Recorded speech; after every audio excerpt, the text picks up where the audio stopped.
Okay. Okay. Hello. Good evening. Um, we're just going to wait a few minutes for some people to join. We'll give it another 2 or 3 minutes.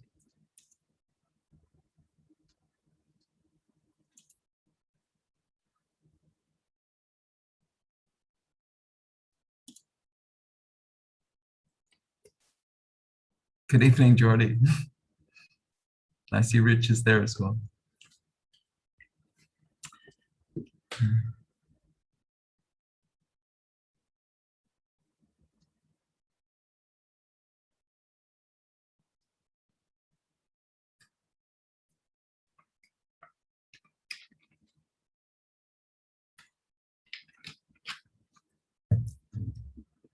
I'll just share my screen while we're waiting.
Okay.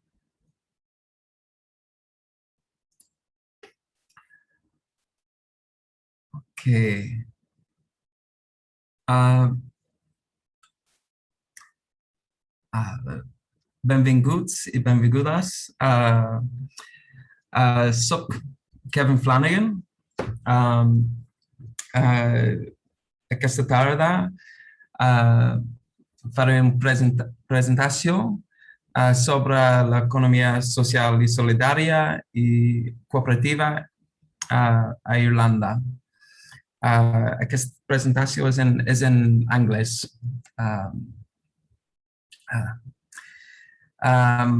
So welcome.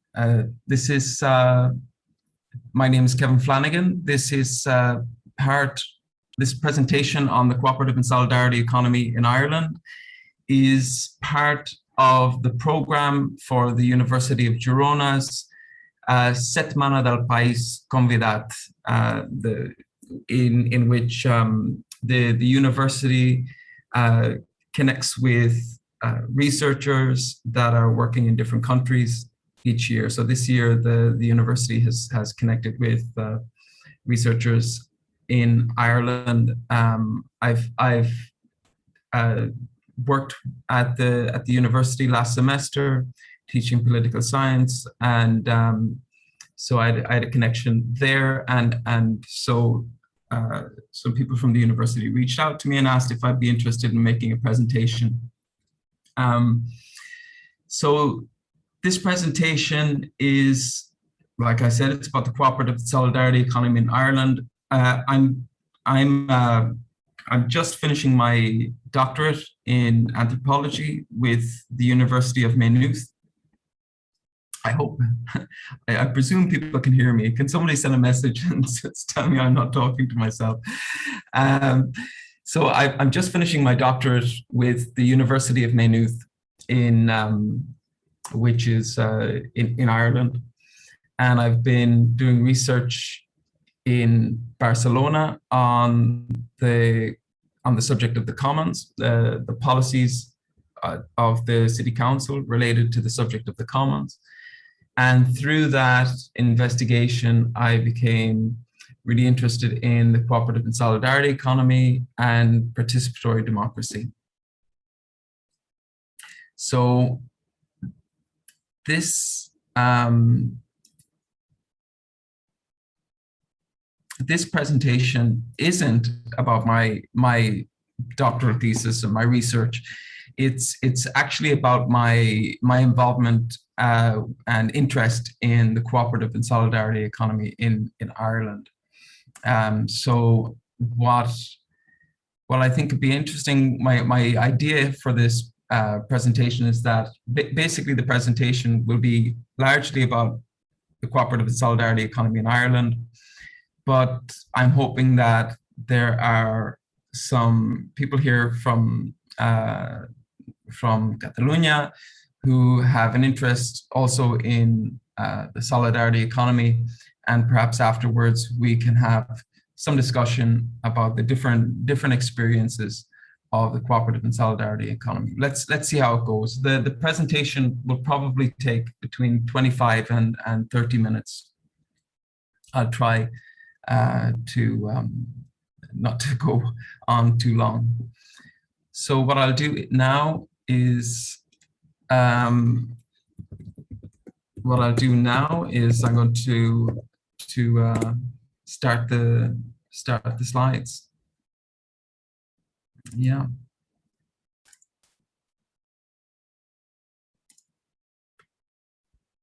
I don't know if people can chat. Yes, okay, thank you. Okay. And so can you see the slides okay? I hope the sound is okay. Great, thank you.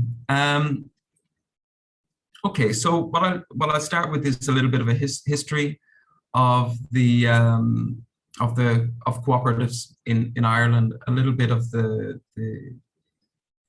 institutional setting, some of the I'll present some of the variety of cooperatives in Ireland, and then sort of connect that history with the more contemporary activities within this cooperative and solidarity economy. So, okay, so first up, this is, you see here on the screen, is Horace Plunkett. And Horace Plunkett is a key figure in the history of cooperatives in Ireland. The first cooperative in Ireland was a creamery, a dairy cooperative in 1889.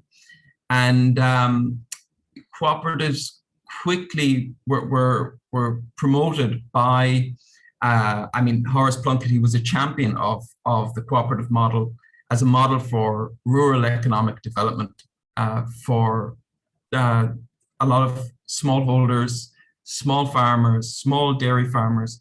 The cooperative was a model by which they could pool their resources effectively and organize. And so that led to, in 1894, the creation of the Irish Agricultural Organization Society, and that later became the Irish Cooperative Organization Society, ICOS. Okay, and ICOS today is the sort of historic national body for cooperatives in Ireland. Okay.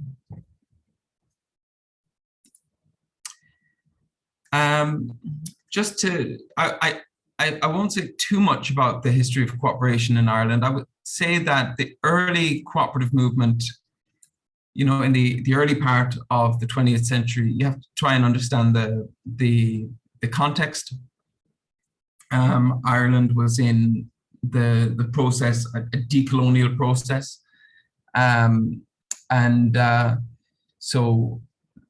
so what was the role of cooperatives in this? Some nationalists had some concerns that about cooperatives. Dr. Patrick Doyle, a historian of Irish cooperatives, says that nationalists from the Irish Parliamentary Party suspected that the cooperative movement's drive of economic improvement might quell support for home rule, for independence. If anything, the opposite occurred. By the 1910s, a new type of nationalism that coalesced around Sinn Féin saw a development template for a future independent Irish government in the economic blueprint promoted by cooperators. As the Sinn Féin intellectual A. D. Blockholm argued in 1918, the future of Ireland lies in cooperation. No observer of the times can doubt. So cooperatives were part of that early vision for a new Ireland. They were also a source of local community power and spaces of community association in rural Ireland. Cooperatives in Ireland at that time, it was largely a rural phenomenon, right? And then, as Patrick Doyle points out, you know, during the War of Independence, because the cooperatives were spaces of community association and where people met and were sort of concerned and involved with organization of community life, they became targets for the black and tans. So cooperatives were targeted during the War of Independence. In the later half of the 20th century, Doyle also points out that cooperatives, the economic consensus in Ireland sort of moved away from an interest in cooperatives and was more focused on a sort of liberal conceptions of economy, prioritizing foreign direct investment. So, you know, just to give you a sense of where organizations, like I said, ICOS is that historic cooperative organization. Where is it today, and what kind of an organization is ICOS? So ICOS today, it really represents a huge part of the Irish farming and cooperative dairies. And so I just pulled a few quotes from their own website, just to give you a sense of their part in the Irish agricultural economy and export economy. So they say that, you know, the Irish dairy sector is predominantly farmer owned and controlled, with 10 milk processors and 17 milk purchasing cooperatives. I'll click through these. Now, usually we think of cooperatives as oftentimes they're thought of as quite small, in terms of worker cooperatives, but these are really quite big cooperatives now at this stage. And so evolving from their small cooperative beginnings in Ireland, they're now multi-billion euro companies like Aritza, AG, Glanbia, Ornua, and the Kerry Group, who are established. They have an established global market presence. So Kerrygold butter, for example, is the #1 butter brand in Germany, and it's the #1 foreign brand that's imported into the US. I mean, so Ireland, some more statistics. Ireland exports almost 90% of its dairy output to 120 countries around the globe. And this is a sector that's mostly, dominated by the dairy cooperatives, right? In 2015, the value of the Irish dairy exports stood at 3.24 billion, and Ireland produces enough milk and dairy to feed about 52 million people worldwide. So the population of Ireland is in around 5 million. The population of the Republic is about 5 million. So it's just a sort of point around scale. And I thought this might be interesting just as a point of comparison, to see what is the sort of dairy production, how does it compare at the European level? So, and you can see here that Ireland actually produces more dairy than all of Spain, even though Ireland is a much smaller country. That means that so agriculture is a huge part of the economy, and you can see here on the right that this is just a small summary around the relationship between the different industries, different economic sectors, and climate emissions. And you can see that compared to the EU average, agriculture in Ireland is responsible for a huge amount of our emissions as well. So it's a very important sector that we will have to sort of address as well in terms of climate change. Okay, we'll move on. So these are just some of the sort of big historic, I guess, success stories of cooperation in Ireland, right? The other one is the credit unions, the credit union movement. And I mean, I don't know if there's an equivalent here in Catalonia.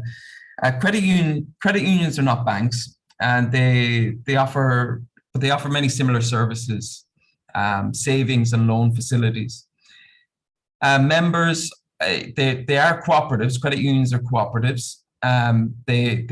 Members are associated through what's called a common bond, right? So usually that means a credit union is connected with a community which is belonging to a particular place, right? So it could be a community of place, but sometimes there are credit unions associated with people in certain professions.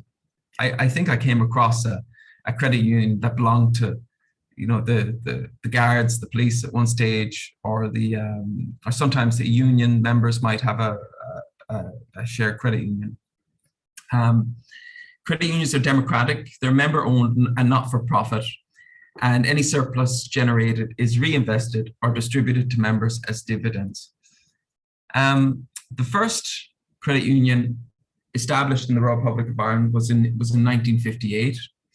In the Republic of Ireland it was 1958, and in Northern Ireland it was 1960. And just a bit of context, Ireland during the 50s and 60s had very high levels of unemployment, weak social provision in terms of the welfare state. There was extreme poverty, high levels of immigration, and credit unions were explicitly established to try and address these issues. So that it was to provide financial services and supports to low-income families. Today, so credit unions are represented in Ireland by the Irish League of Credit Unions, and that's a body that covers both Northern Ireland and the Republic of Ireland.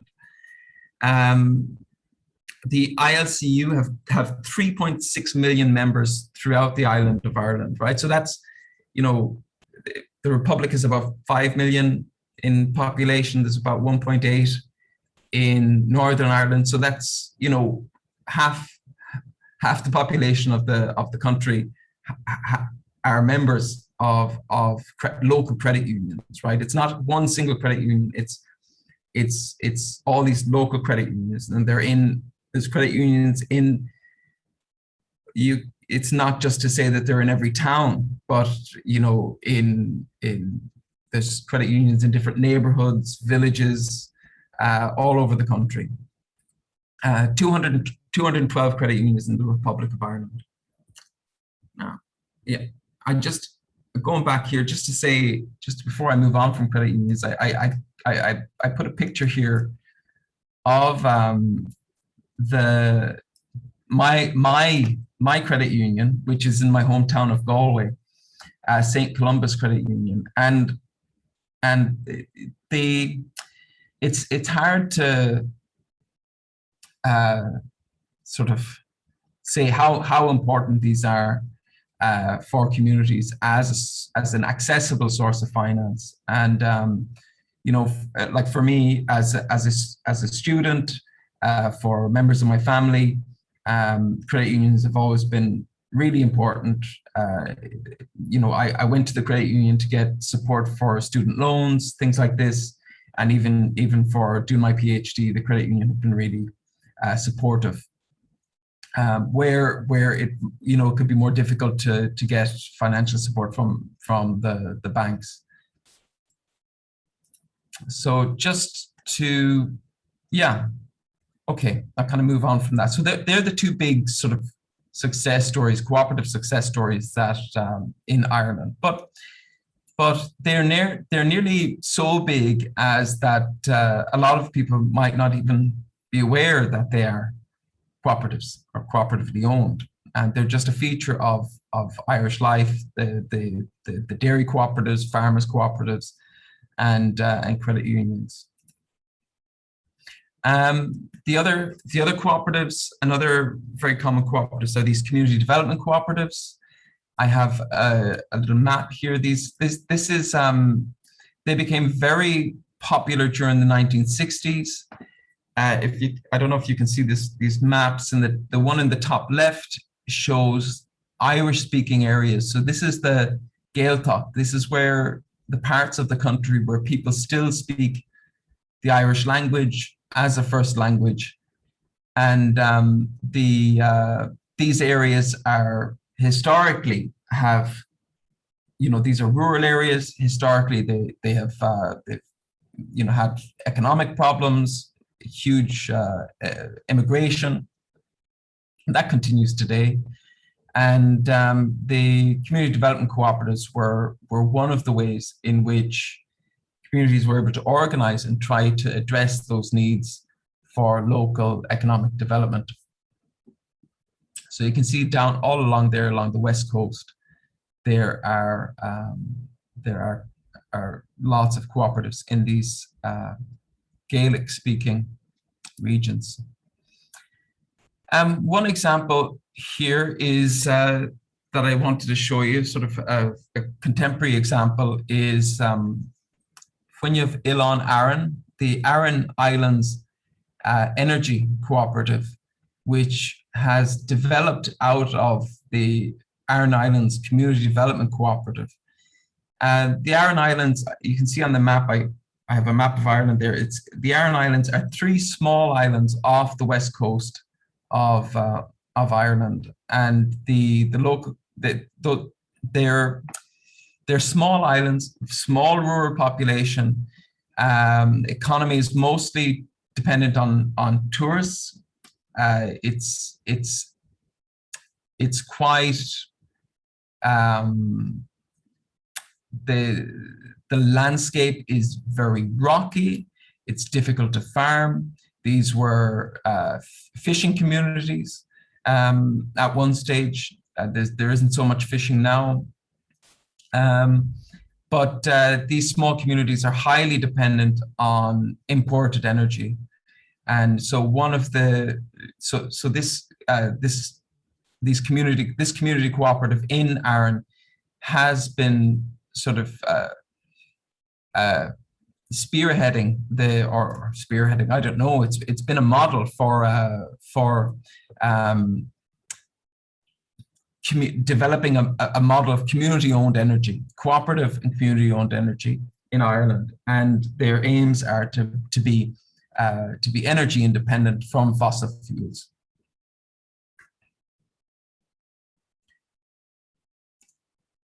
And they're part of what's interesting about one of the other things that's interesting about the Aran Islands energy cooperatives. They're part of a network of community-owned energy cooperatives in Ireland. So you can now it's possible to actually buy your energy from this supplier called Community Power, which sort of brings together, it sources energy from these community-owned energy cooperatives or small energy producers, sustainable energy producers.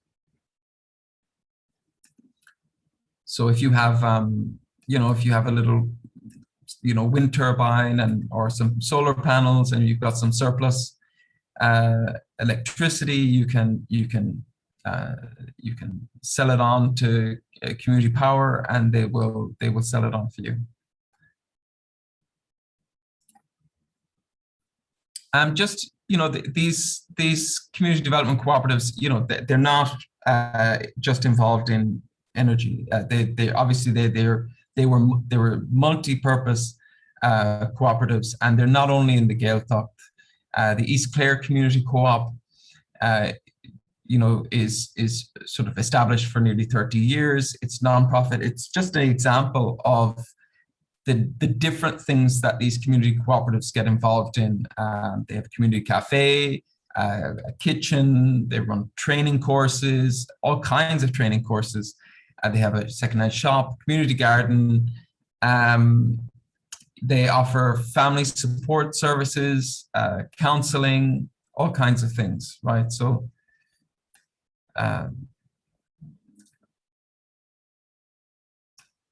they can be really, these sort of community development cooperatives can be quite integral to local economic development. Cooperatives also, there is a relationship between cooperatives and social movements. So here, this is, just to mention briefly, this is the Key Co-op in Cork. This is a workers' cooperative that was founded in the 1980s as a collective project by people that were involved in feminist, lesbian, gay, and environmental collectives, and in the city of Cork. And it's a really wonderful worker cooperative. They have a vegetarian cafe and restaurant, and they have a sort of Whole Foods and organic store as well. And they're going a long time. It's very it's well established and sort of successful worker cooperative in the south. Likewise, another sort of well-established consumer cooperative, but I have to say I've worked with Dublin Food Cooperative last year, and it's a consumer cooperative, but that cooperative ethos is very much there for the workers as well. The workers are very much involved in discussions, even though it's not sort of explicitly a worker cooperative. Usually the workers are they are consumer members as well. Dublin Food Nuclear movement in the 1980s, and don't shy away from being involved in or taking political positions. For example, they take a position with regards to the BDS movement, and they boycott Israeli goods and support Palestinian goods. Cooperators have also been involved in the green movement, and there is Clough Jordan Eco Village. While Clough Jordan Eco Village isn't itself a cooperative, it's there are a lot of cooperative projects and projects that are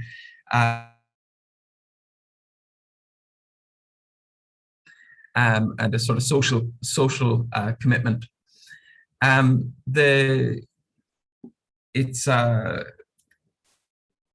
Clough Jordan has sort of models a range of different ways in types of sustainable housing, so everything from cob housing to what are the passive houses and all these kind of different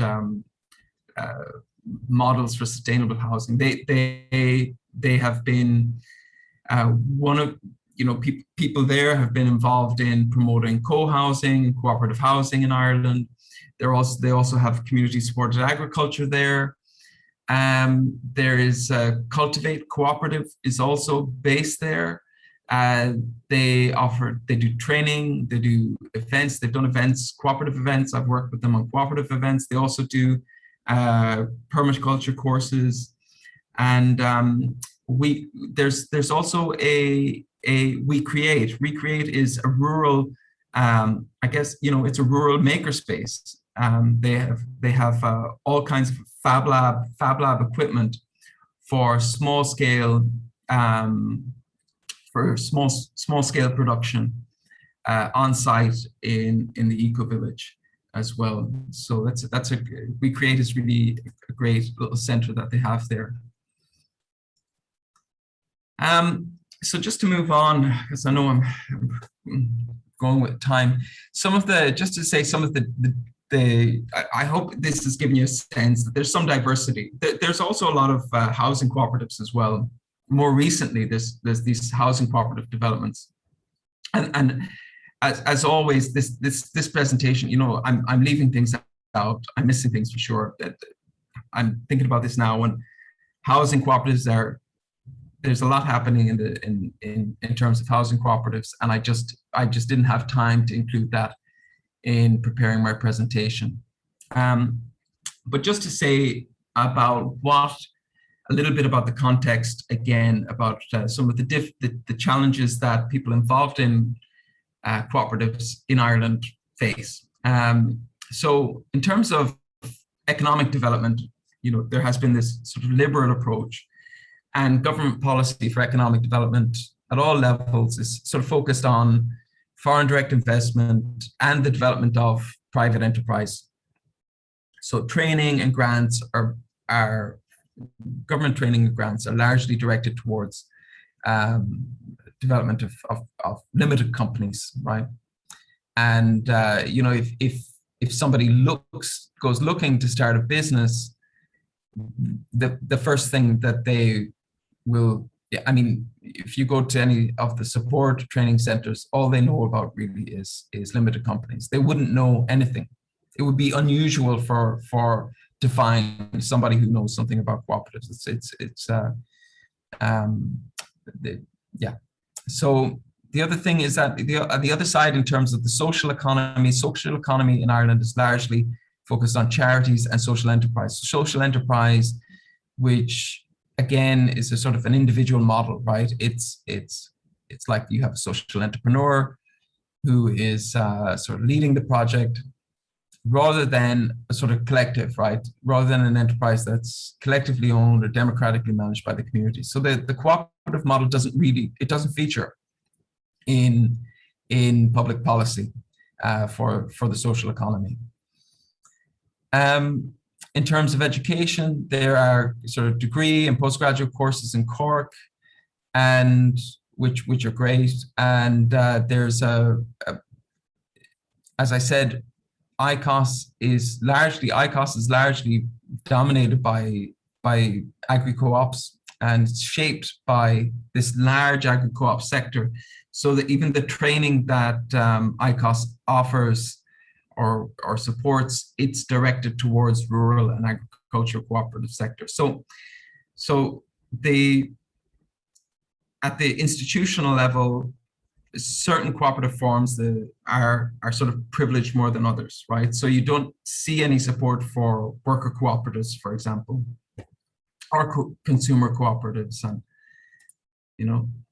so I hope I've given you a sense of sort of this diversity of there's a diversity of cooperative experience in Ireland, but some of the other challenges that we face is that Ireland is largely, apart from outside of Dublin, it's largely rural. You have, outside of Dublin, the next biggest city is Cork. That's probably around 150,000 in terms of population. So, they're not big cities outside of Dublin. And then cooperatives are geographically spread out in rural communities. So that makes it hard to have cooperation between cooperatives, right? For people to share knowledge. Of course, that's changing because we're living in a more connected world, right? And those sort of geographic limitations we have tools, these communication tools that we can sort of try and overcome some of those limitations. But of course, it's really important to meet face to face and have those effective relationships. So one of the other challenges there is because there isn't this institutional support for cooperatives. It's hard to find out if you want to start a cooperative. It's hard to do. People who do start co-ops, usually they don't get advice from an institutional source. They usually are finding it from somebody who's already started a cooperative or involved in a cooperative. So it depends. It depends on who you know, right? If you know someone who's done it before, if you have access to somebody who's done it before, if they have time to help you, then maybe you might be able to start a co-op.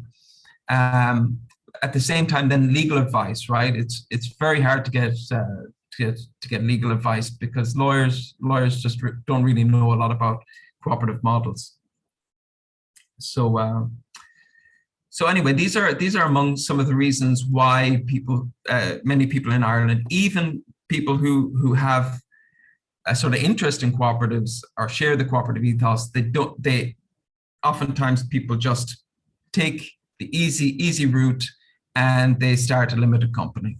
So even though they might have a social or cooperative ethos or values, they will just take the easy route and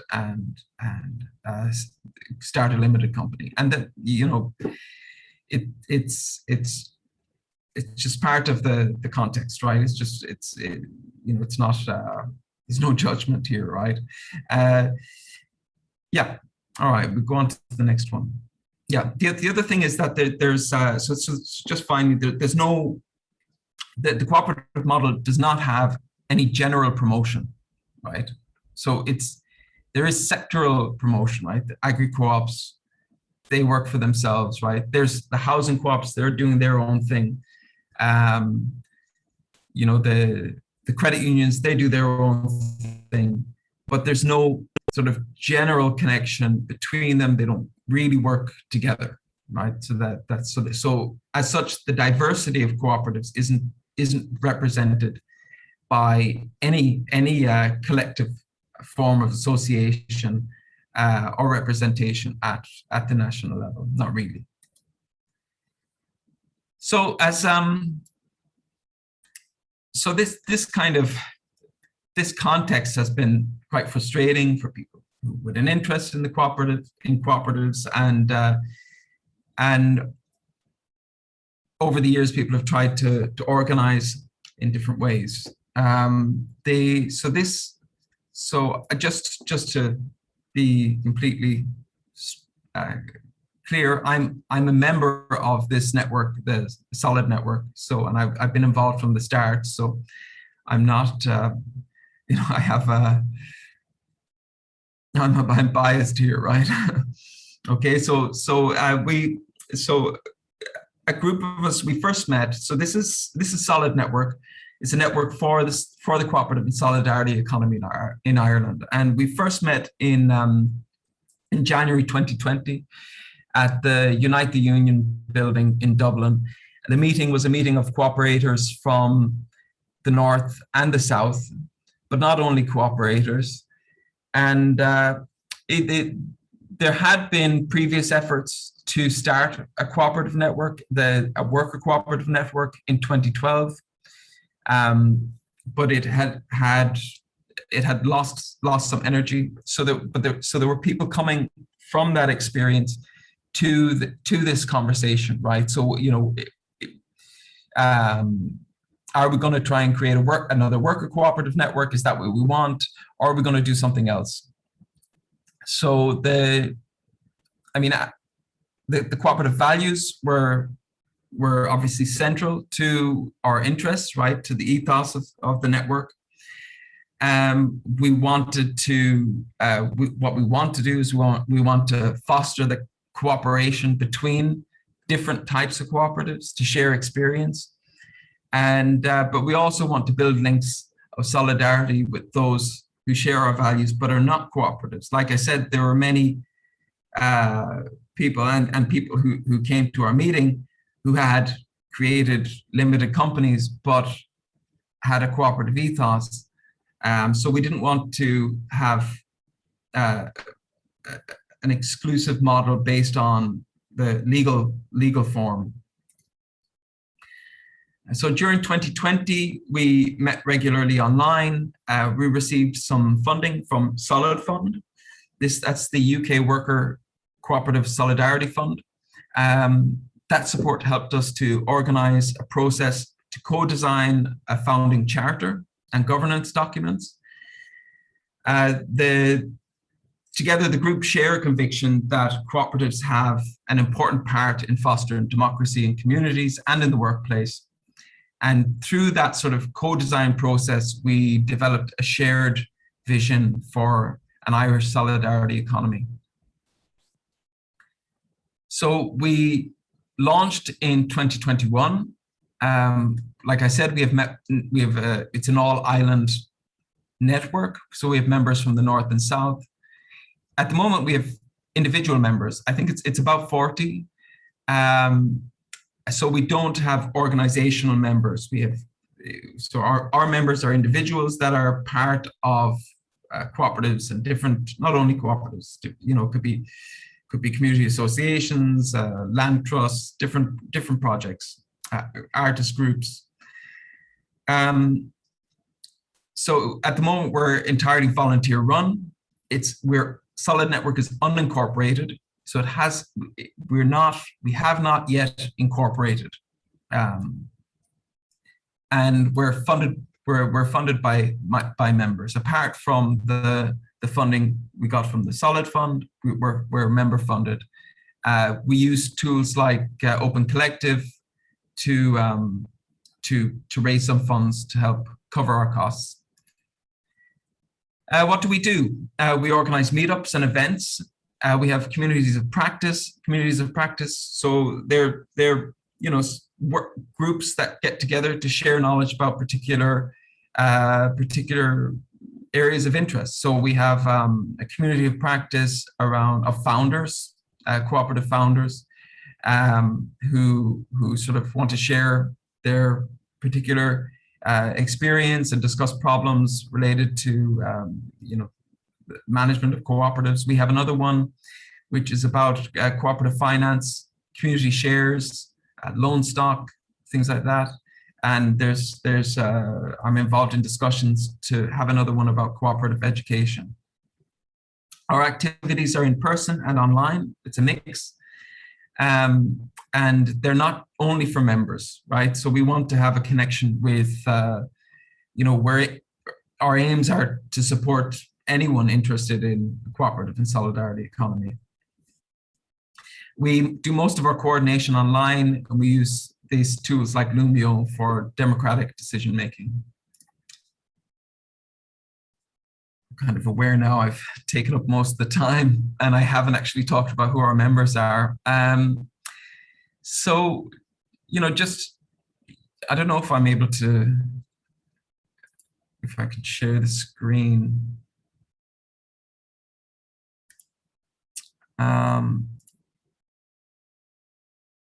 I'm just going to share my desktop in general, right? So I think you can see here. So this is, you should be able to see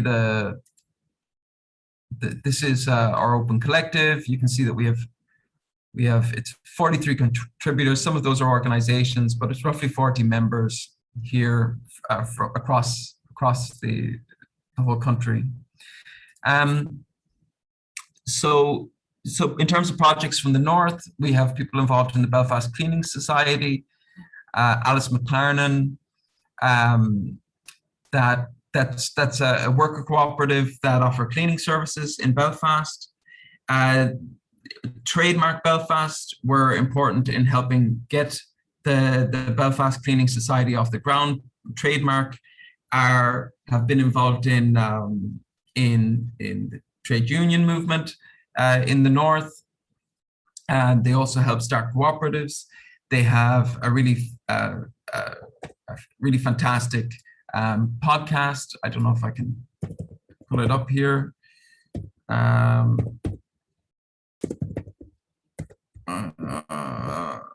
Trademark Belfast. Let me see if I can.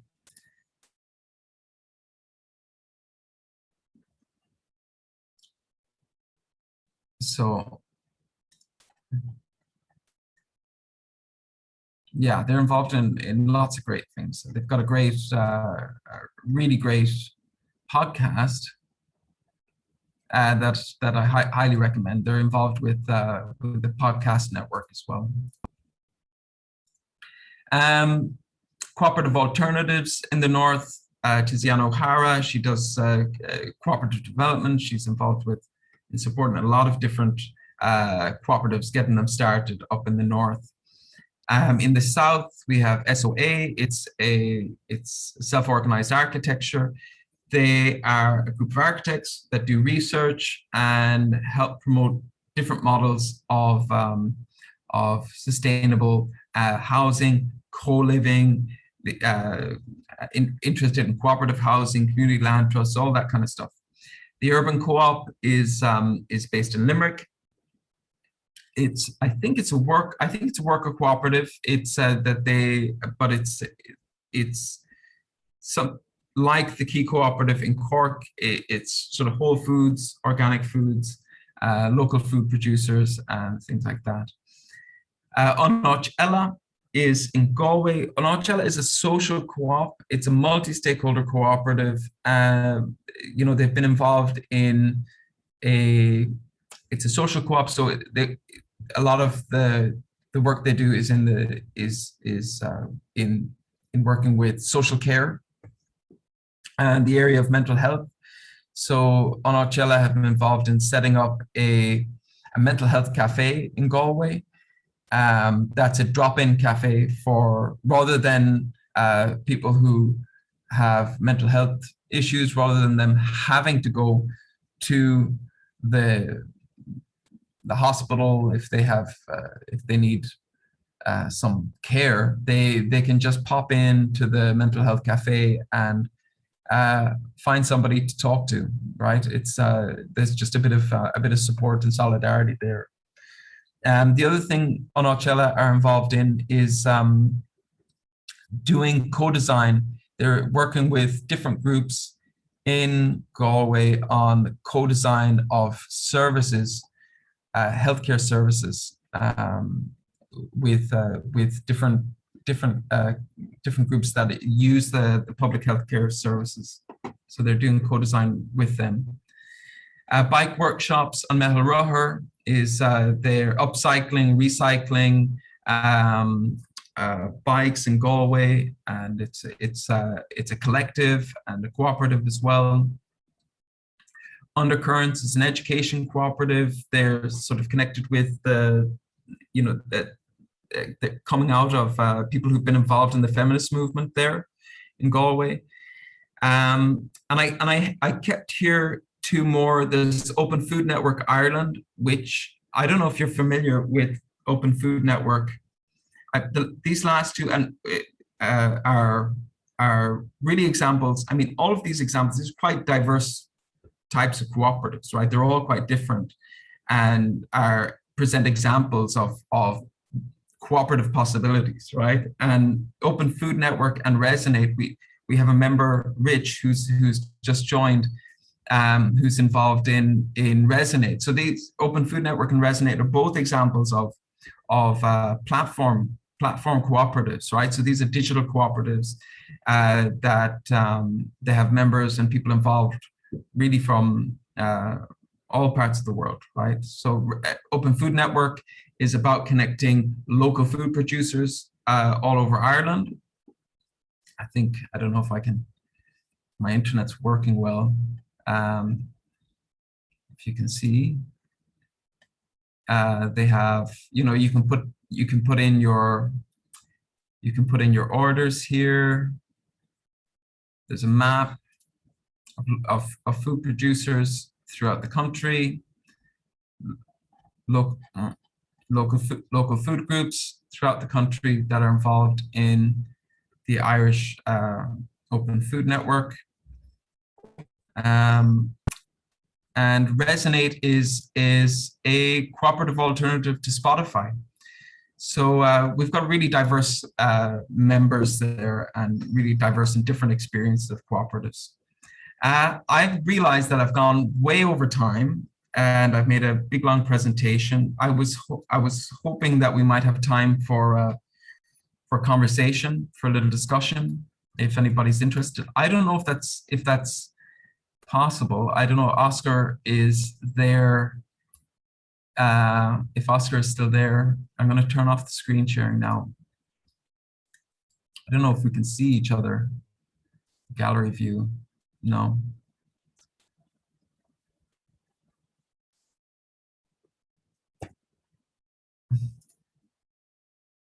Ah, I can't hear you, Oscar. It says that you're talking, but I can't hear you.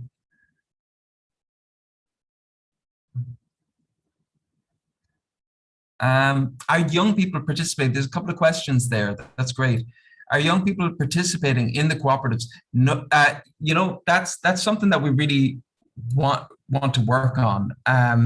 The most active I would say, is the students that are in the university in Cork. They have a students' union.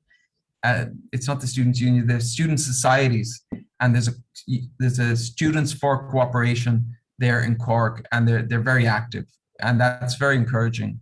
But yeah, we would like to see more and to support more young people to get involved, because yeah, we're the age, most of us are a little bit older in the network. That's true, and we would love to see some more young people with some energy coming in and getting involved. Future. So Oscar has asked about the credit unions in Ireland, and he's asking if the numbers will stay as high. I'm not sure. The credit unions are really, I mean, for a long time they've been an integral part of community life. At the same time, they are under, really since the economic crisis, they've been under a lot of pressure, regulatory pressure. They are competing with the private banks, and they're also regulated by the central bank, but they don't have the same sort of autonomy as banks might have. But it also depends on the kind of services that credit unions now offer. They are more and more up to date. When I was younger, you didn't have a card. You couldn't use a card, but now you can use a card, and you can do most things with the credit union. You can have access to the online services and things like this. Any other?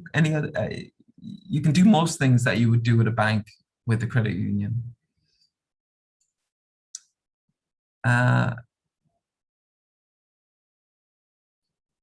Which was the impact of the financial crisis? Jordi has asked, what was the interest of the financial crisis in the co-op movement in a nutshell? I would say that that actually we're more organized now, right? The financial crisis, in a way, had pushed people to think different about the kind of economic model that we'd like to see in the country, and people started having conversations and saying, well, what can we do? And it's one of the reasons why people are organizing in networks like Solid Network is to offer another vision, an alternative vision of what community-led, community-owned, worker-owned, cooperative economic development, cooperative alternative would look like. So there are more cooperatives now than before the financial crisis. There's been really, over the last few years, there's been a kind of an explosion of new cooperatives. There's more interest in cooperatives these days. Okay. Yeah, I realize that people aren't able to sort of speak, and but if anybody wants to sort of continue the conversation or to get in touch at any stage, yeah, I'll put my email in the chat there, and